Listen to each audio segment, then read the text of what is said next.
Good evening, everyone. I'm going to walk you through what we need to do to set up our first round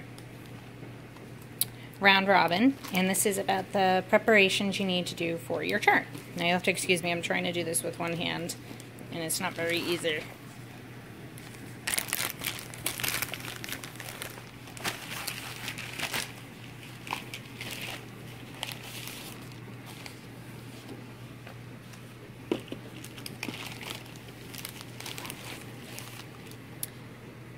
Okay, so for preparations for starting is you need your pattern, obviously. And because I am doing the woodland sampler, I printed out the PDF that came from when I ordered. And I'm going to include a copy of that along with it, and a complete copy of it. So if there are any questions, I'm actually hoping to be able to laminate the individual pages because each section of this comes with its own cute little page that's printed up real big so you can see it. So I'm hoping to laminate those pages so that everyone can have a sturdy copy individually. And then I have my fabric, which I ordered from 123stitch.com. The important thing about the fabric is that it's sized correctly. This is a little bit on the large size, but I like that for framing. And then you'll notice here on the edges are also finished. I like ordering from 123stitch because they serge all the edges of their fabric. So if you are not buying from a place that serges, just make sure that you finish it yourself because the person that is going to be working on your project shouldn't be held responsible for the normal wear and tear of working with your fabric. So make sure that the fabric is finished however is normal for you. Now I am not a person that likes to grid, but if you do, make sure that you use a water erasable marker. I happen to like my pieces clean as I'm working on them. But when I go to ship it out, I am going to mark where the center is. I usually will just do a single cross stitch to mark where the center is so that people know where to start. If you want to get really technical, you can use some straight pins to try and mark out stuff, but I don't recommend it because that makes a hazard when getting out of the envelope. So however you want to prepare your fabric, whether it be gridding or marking the edges of the design, however you do it. It's not something that I normally do, but I may for this one. I haven't made up my mind yet. And so that's the fabric. Make sure you have your fabric. Make sure that you have your pattern. Make sure that you have a large enough Ziploc bag that all of it can go in. This happens to be the bag that my fabric came in from 123stitch.com, and so I can just reuse that, which is nice. And then you also want to have a separate bag that has your bobbins all marked. And so you need to have the number on it, and you need to have all of the individual ones in a separate bag. You may want to include needles if you're picky about the type of needles. I was in a round robin once where the girl wanted to have just gold-plated needles used, and so she included a pack of gold-plated needles. So you may want to do that.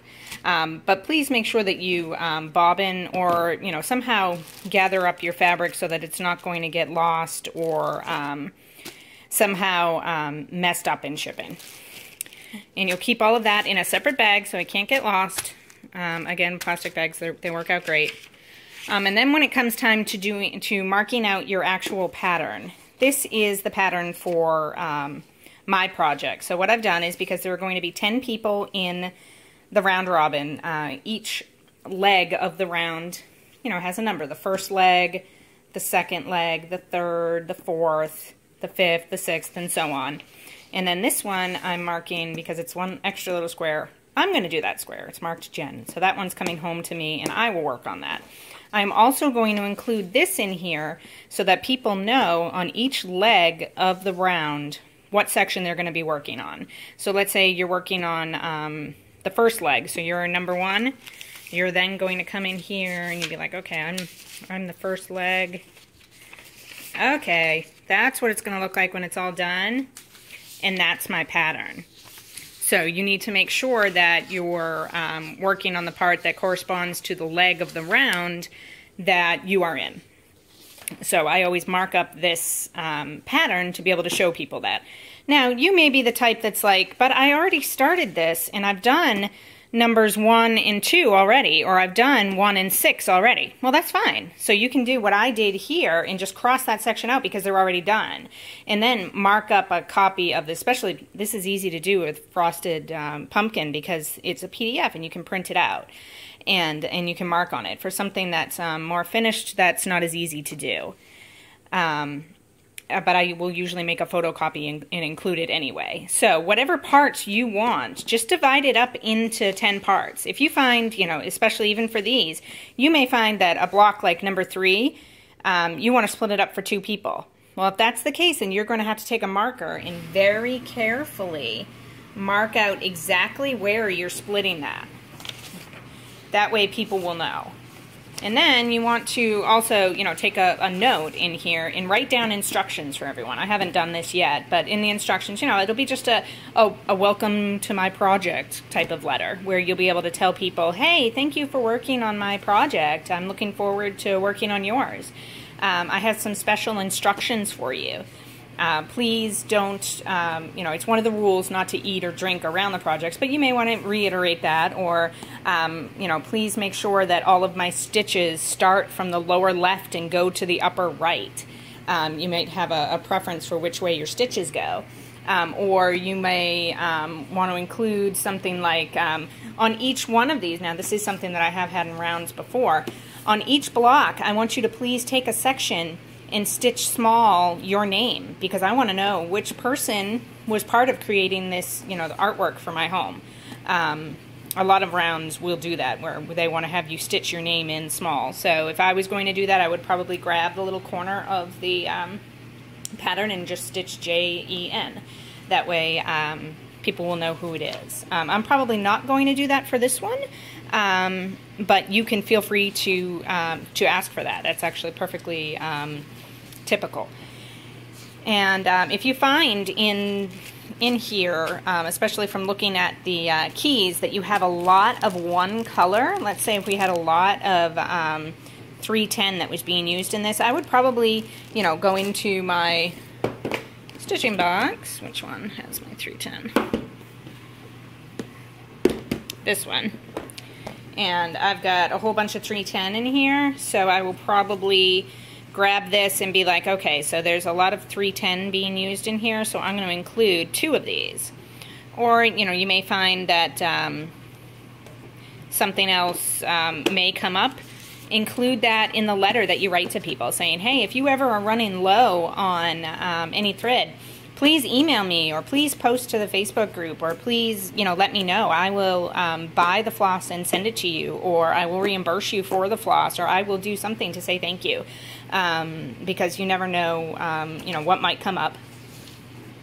And just make sure that in the letter you're very specific. Here's, you know, my telephone. If you want people to be able to call you, here's my telephone number, here's my address, blah, blah, blah, blah, blah. Just make sure that any special instructions you have are written down for everyone, and that your pattern is marked out for who's going to do what, and that your fabric is finished, sized correctly, and in a protected bag. Make sure that your complete pattern is included. Make sure that your floss is all in bobbins and clearly marked, and in a separate bag from the rest of the project so that they don't go flying in, you know, in shipping. And any special instructions you have are on your welcome letter. Even if you don't have special instructions, please include a welcome letter. It's going to, you know, help identify you with the project and help give a little bit of personality of the person that we're all stitching for. So it's very nice. And so then once you have all of that done, you're going to take everything, put it all into this larger envelope, and then you're going to put it into a padded shipping envelope, which this will all fit in. And make sure that on the padded envelope you're putting your return address. And then each time that it's shipped out, everyone should just take a sticker or a piece of tape or something and put it over the top of the the address that was on there for when you're shipping it off to the next person. It may be that we have to, you know, get extra envelopes as it goes on, and if that's the case, then I will, you know, we'll communicate that with everyone and make sure that everyone gets reimbursed however it's needed. And any other questions, you guys can just post it in the group. Otherwise, I'm hoping that this is going to be helpful for you and help you understand how to prepare your pieces for the round robin. And I always hate videos where nobody tells me or shows me their face, so I'm going to try and do this with my phone. Let's see if I can say hi. There we go. So if you guys have any questions, feel free to let me know. Thanks.